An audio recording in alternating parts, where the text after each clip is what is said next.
Merci Paolo de Merci. nous avoir amené ce film assez. Tout à l'heure on a dit que c'était un film âpre. Hein, oui, tout à l'heure on a dit que c'était un film âpre.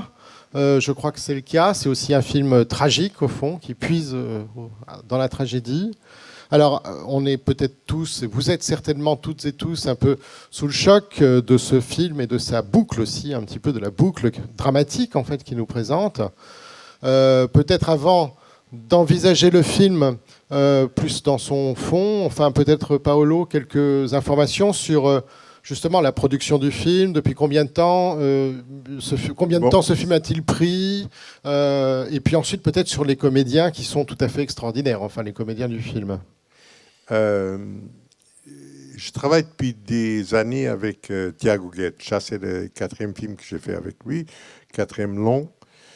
Et juste avant Le Domaine, que je ne sais pas si vous avez pu voir chez Arte, il avait fait déjà un autre film, un petit film qu'il avait à partir d'une pièce de Tiago Rodriguez. Donc, ce sont des gens qui se connaissent depuis des années. Et il y a un moment, il y a 6 7 ans, ce scénario existait déjà dans une première version, mais Thiago n'avait pas encore le statut de cinéaste qu'il a maintenant. Il était plutôt quelqu'un lié au théâtre. Thiago Guedes, je parle. Et donc, on n'a pas pu réussir à trouver des financements pour le film. Après le succès, qui a été un vrai succès du domaine un peu partout, et au Portugal aussi, évidemment, juste après, l'avance sur recette est tombée à l'unanimité, comme ça arrive toujours. À ce moment-là, avec exactement le même scénario qu'il y a 6 ans avant. Mais donc, évidemment qu'après, il a été retravaillé, parce qu'il y avait des choses qu'il fallait quand même adapter. Et donc, et la production après, c'était un terme financier était facile, parce que le film non plus, c'est pas un film d'une production très qui demande beaucoup d'efforts financiers, et surtout aussi parce que Arte France Cinéma a voulu s'associer au projet, et ce qui, bon, ça a permis d'être assez tranquille là-dessus. Euh, la difficulté d'un projet comme ça, c'est d'abord sa violence, très forte, tu vois, cet intérieur, cette espèce de malaise, tu vois, cette espèce de quelque chose qui plane autour dans ce petit village. Et c'est pour ça que je dis que ça pourrait se passer n'importe où, parce que et donc aussi, c'était choisir un village qui soit pas un village trop typique ni rien, un village un peu neutre, euh, et aussi des comédiens qui puissent porter, si tu veux, ce personnage, tu vois, parce que le film dépend beaucoup de ce travail. Et ça, c'est vrai qu'avec Thiago, c'est facile, parce que il a un rapport depuis son travail non seulement dans le théâtre, dans les autres métiers, que tous les comédiens portugais veulent travailler avec lui, tous. Et donc, c'est que le choix. Celui qui fait Laureano, c'est un des peut-être les plus grands acteurs portugais depuis toujours, parce que c'est quelqu'un qui a une espèce.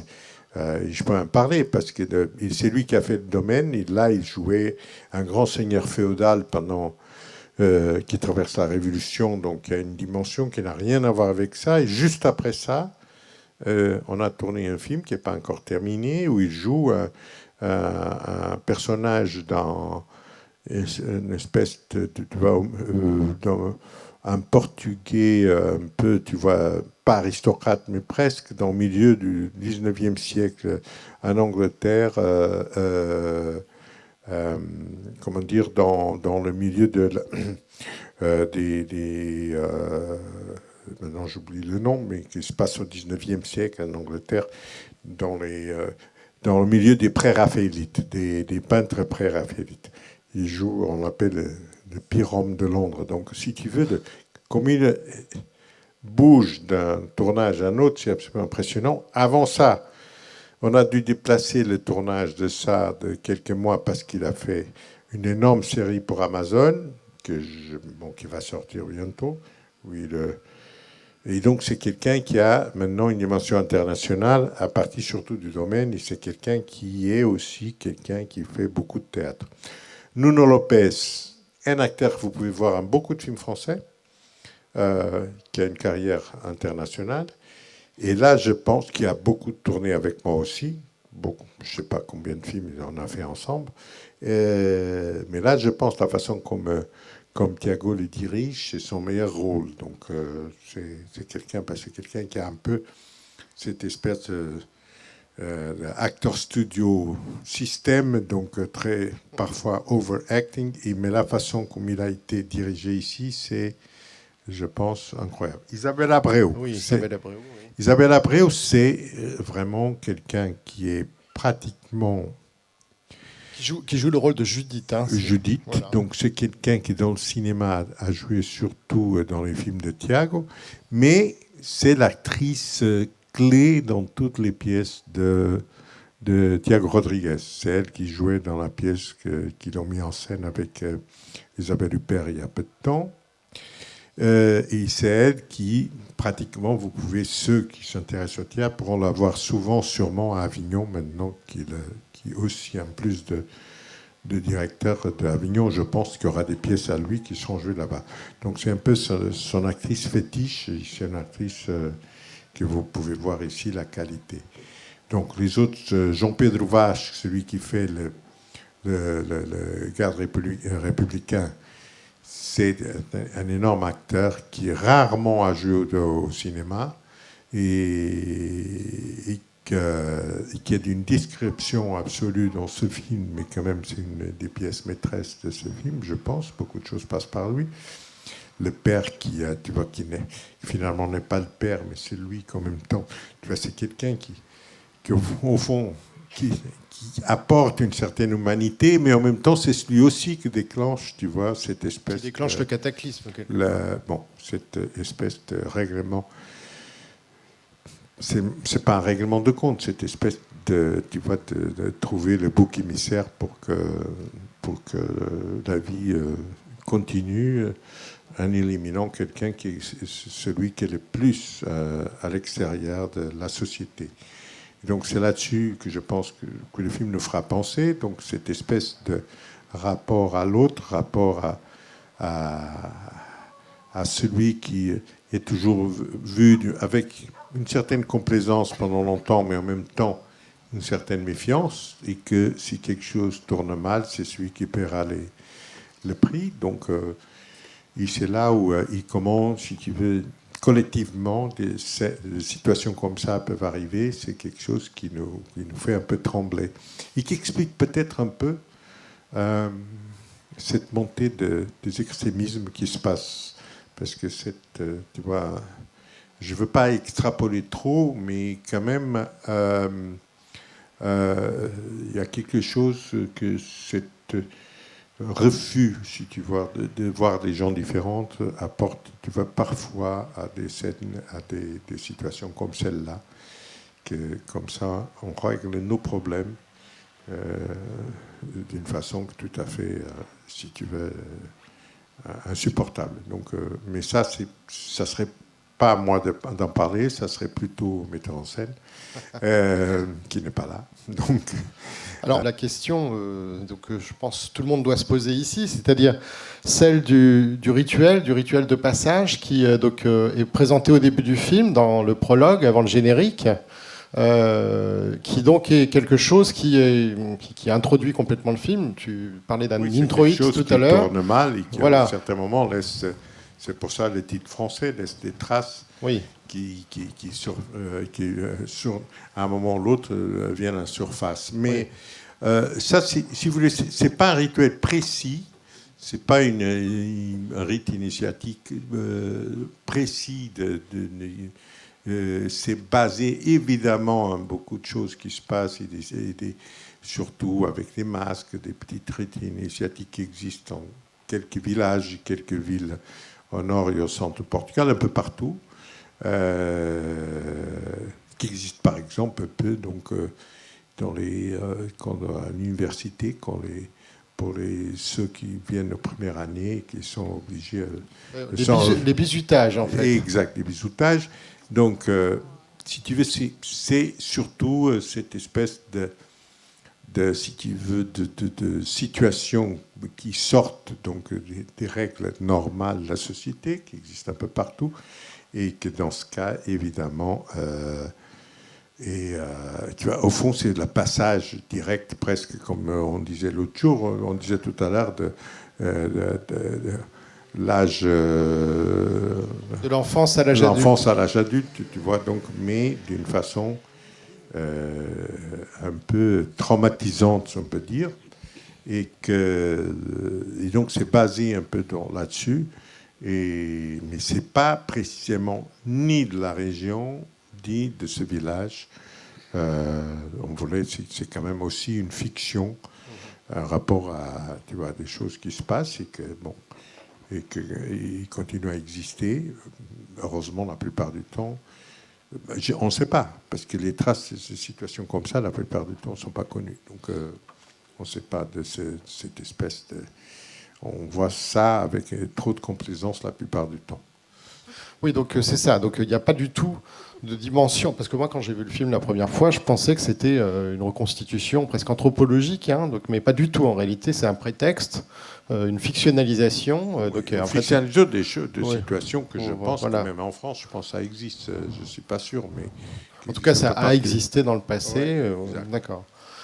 Alors donc ensuite, il y a donc cette figure donc de Laureano qui devient la figure centrale du film et qui est une figure, alors c'est vrai, un peu presque christique quand même. Enfin, il y a une figure comme ça, enfin, à la fois dans son isolement. Oui, c'est quelqu'un qui est rejeté d'une certaine façon, qu'il est supporté, qu'on le laisse venir, qu'on le laisse partager, si vous voulez, certains moments, qui évidemment a cette relation avec Judith. Un rapport au passé. Oui, qui l'a sauvé, en fait. D'une certaine façon, tu vois, aimer. Et qui, en même temps, ce qui m'intéresse là-dessus, c'est pas quelqu'un qui souffre, c'est quelqu'un qui vit bien la façon comme il vit. Il n'y a rien. Donc, il vit avec ses chiens, il vit comme ça. Il dit, mais moi, je suis bien, donc je ne veux pas bouger, je ne veux pas aller être interné. C'est quelqu'un qui vit d'une façon un peu particulière, rapport à la vie normale des autres. Donc, c'est pas du tout quelqu'un qui en soi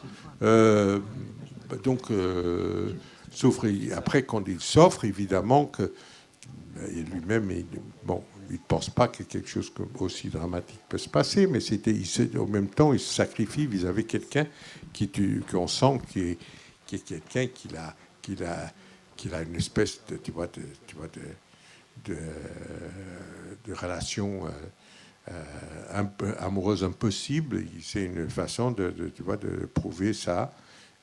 C'est pour ça qu'il s'offre d'une façon très innocente, d'une certaine façon. Alors, je crois qu'il y a une question dans le public, là, madame. Oui, mais ça rejoint ce que vous êtes, je crois, en train de dire. Il y a un côté sacrifice, quand même. Il est heureux comme ça, mais un peu comme le Christ, quoi. Je sais pas. À la fin, l'éolienne, enfin, moi, ça me fait penser à la croix.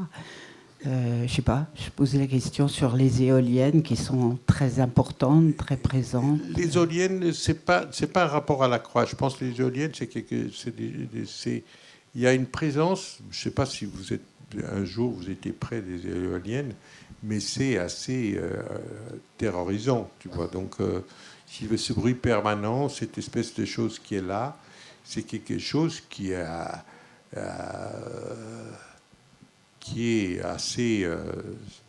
assez impressionnant. Tu vois. Moi, j'ai une petite expérience personnelle, ça n'a rien à voir avec ça, mais je faisais des courses de chevaux, etc.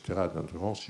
Il y a un moment, dans une des courses, j'ai passé tu vois, dans un champ d'éoliennes et moi, j'ai eu peur et le cheval avait une panique absolue. Tu vois, parce que c'est quelque chose, cette espèce de bruit permanent, cette chose comme ça, c'est impressionnant. Et c'est un peu, tu vois, donc après, tu vois, les métaphores, et ça, je ne sais pas, moi, de répondre. Ça je vous laisserai Ça, je poserai les questions aux metteurs en scène et qu'ils le disent. Mais je ne pense pas que c'est le côté christique qui l'intéresserait. Ouais. C'est plutôt le côté de cette présence permanente dans la nature, des choses étranges à la nature. Donc un peu ça. C'est plutôt ça qui l'a intéressé et qui lui-même a découvert quand il a été près des éoliennes. Donc c'est quelque chose qui, pendant le tournage, qui n'était pas dans le scénario, et pendant le tournage a pris un poids plus grand. Et puis c'est le vent, en fait, c'est une matérialisation du vent. Évidemment, qui a un rapport avec la chanson qu'il raconte au début. Oui. Est-ce qu'il y a d'autres questions ? Oui. Je ne vois pas. Donc, là, d'accord. Oui, pardon. Donc, avant d'en arriver à la situation là, du personnage qui vit avec ses chiens, etc., il est quand même avant victime du tabassage et il encadre quand même des traces. Et ce que j'ai pas très bien compris lorsqu'il est tabassé, mais il me semble que c'est que parce que déjà il est un peu à l'extérieur du village. Il y a un moment qu'on lui dit, toi, j'ai pas bien compris, t'es pas d'ici. Voilà. Donc il y a déjà une première exclusion, tabassage, qui le rend dans un état un peu voilà, qui le déstabilise, et puis ça va se poursuivre, mais il n'a pas oublié non plus ce qu'on lui a fait. Voilà. Évidemment qu'il y a ça, parce que déjà dès la scène où il se fait tabasser par le plus vieux dans ses jambes, parce qu'il est le fils de quelqu'un qui déjà n'était pas très bien vu dans la ville, qui était à l'extérieur de la ville. Et évidemment, c'est quelqu'un qui, d'une certaine façon, que je comprends, que veut s'intégrer aux autres, y passer par le même type de rite que les autres, mais qui ne supporte pas lui-même cette violence qui existe. Et c'est pour ça qu'il a ce geste. Et après, il est évidemment tabassé, parce que surtout, il a fait découvrir le visage de l'autre qui allait la tabasser. Donc, qui est Samuel. Qui est Samuel, évidemment. Donc, c'est ça qui est absolument insupportable. Et évidemment, il y a quelqu'un qui, évidemment, là, il reproche directement que c'est pas sa place là. Tu vois, et donc, c'est là, vraiment qu'il y a des traces qui restent.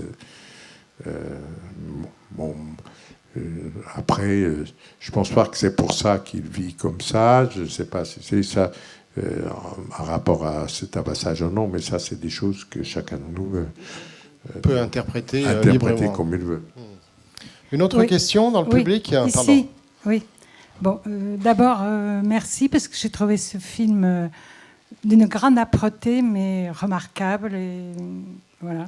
Mais moi, je trouve qu'il y a quelque chose dont on ne parle pas, c'est que c'est une société profondément machiste et que les deux fois qui déclenchent une réaction des hommes, qui n'ont pas le choix que d'être ces hommes dans cette initiation du départ, là, qui fait que pour être dans le monde des hommes, il faut être violent contre les femmes, et qui s'oppose justement à l'agression contre la jeune fille. C'est ça qui provoque aussi le fait qu'il soit tabassé comme il est et tué.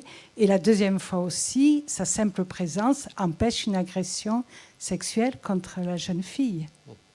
Non, évidemment que dans tous ces rituels, ils sont très machistes. Hein. Toujours.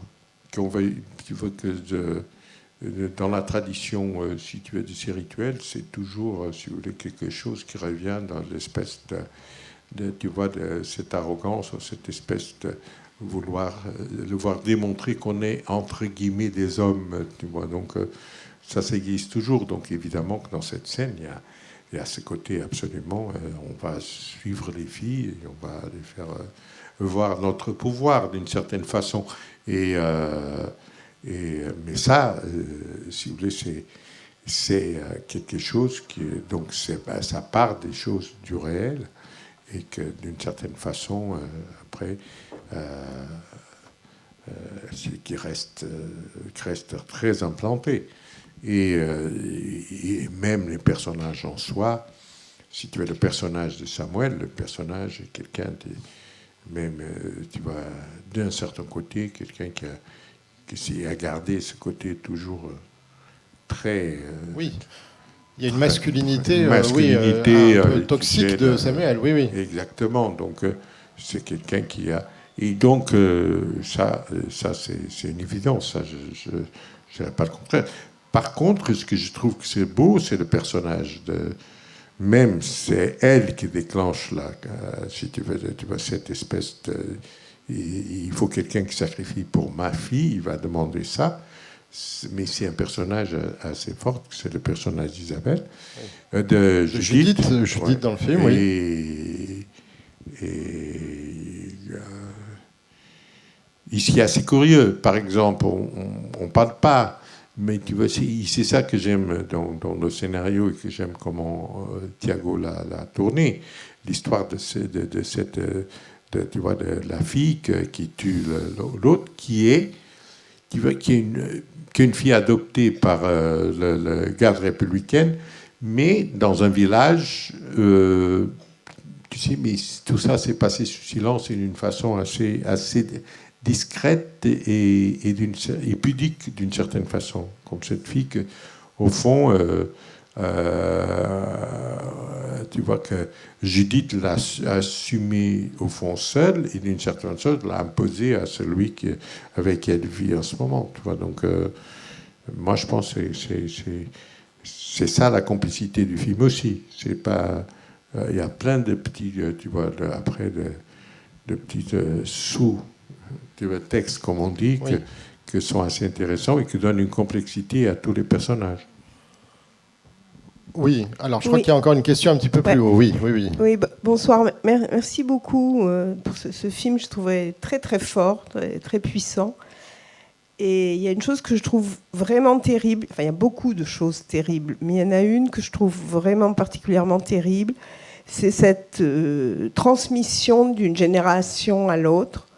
Et que même si, en théorie, la fête n'a plus lieu, alors on voit qu'elle a lieu quand même, hein, puisque les fils mettent les cagoules des pères. Et cette violence totalement intégrée dans la société, dans les rapports entre les hommes et les femmes, elle se transmet et on voit que donc, la nouvelle génération, les filles sont soumises à la même chose. Bon, à part que là, il y en a une qui met carrément un coup de couteau, mais tout est totalement tendu, hein, et que ça peut arriver à tout moment, encore et encore. Et ça... Enfin, pour moi, c'est une des choses les plus étouffantes du film. Après, c'est magistral, hein, sur le plan du rythme, c'est très très beau. Mais ouf, quoi, c'est un sacré coup de poing.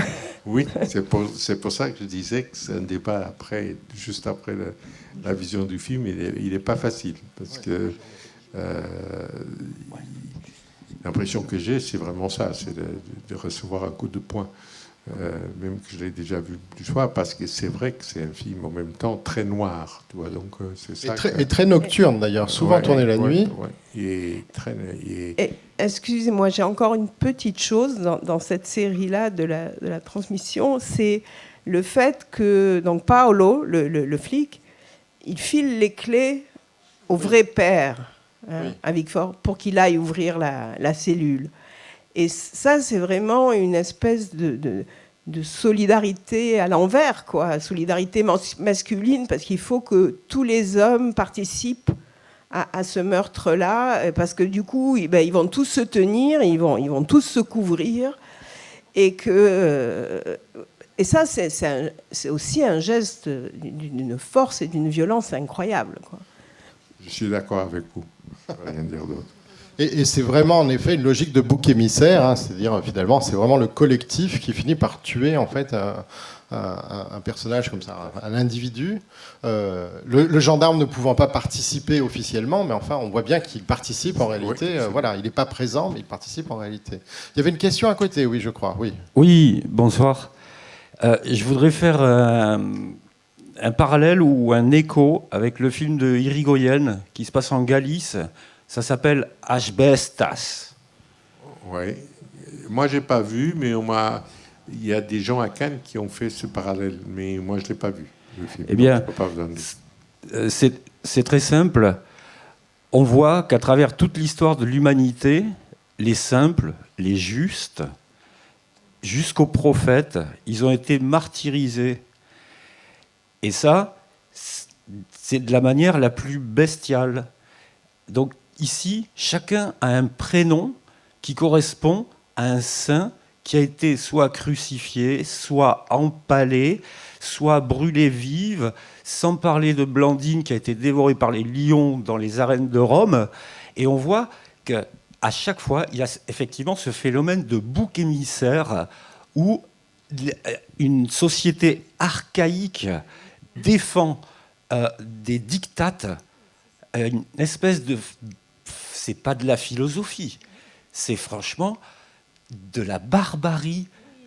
Et on dit toujours, c'est le pangolin, c'est la variole du singe, c'est toujours les bêtes. Mais putain, qu'est-ce qu'on fait, nous ? Mais les hommes sont aussi des bêtes. Mais... Sur le côté rapport au prophète christique, etc., ça, je ne peux pas vous en parler, parce que je ne sais pas. Mais évidemment que Thiago Rodriguez, c'est quelqu'un de celui qui a écrit le scénario, c'est quelqu'un qui vient complètement de théâtre. Donc évidemment, ses références sont toujours au côté mythologique, autre, tu vois, qui fait que peut-être ces noms-là ont plus de signifiance de ce que moi, par exemple, quand je dis scénario, je l'ai donné. Donc, je ne veux pas les donner. Mais ce n'est pas à moi que je peux répondre à ça.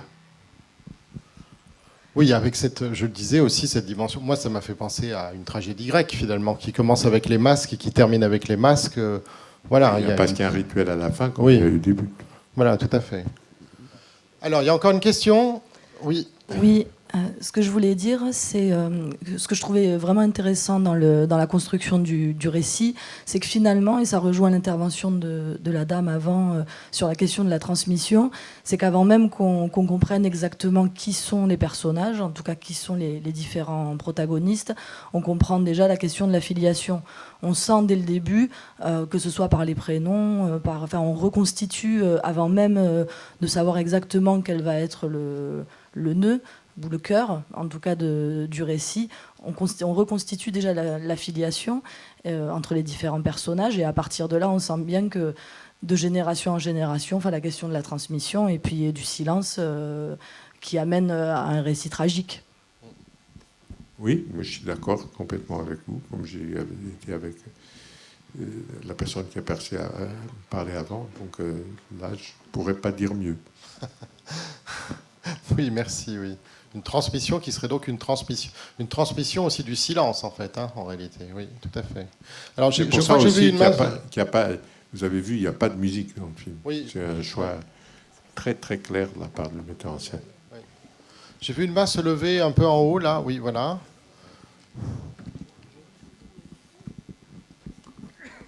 Merci.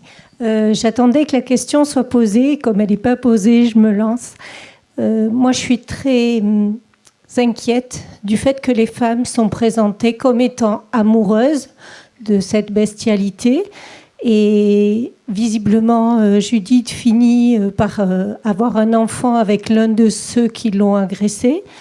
Ensuite, elle a un deuxième mari qui élève cet enfant, qui a aussi participé à cette scène ultra violente. Et sa fille affirme être amoureuse de celui qui l'abuse. Donc c'est quand même, je trouve ça très, très inquiétant comme présentation. D'abord, je ne pense pas que Justine soit amoureuse de Lauriane. C'est quelque Non, chose... la fille. Oui, Elle dit « je l'aimais ».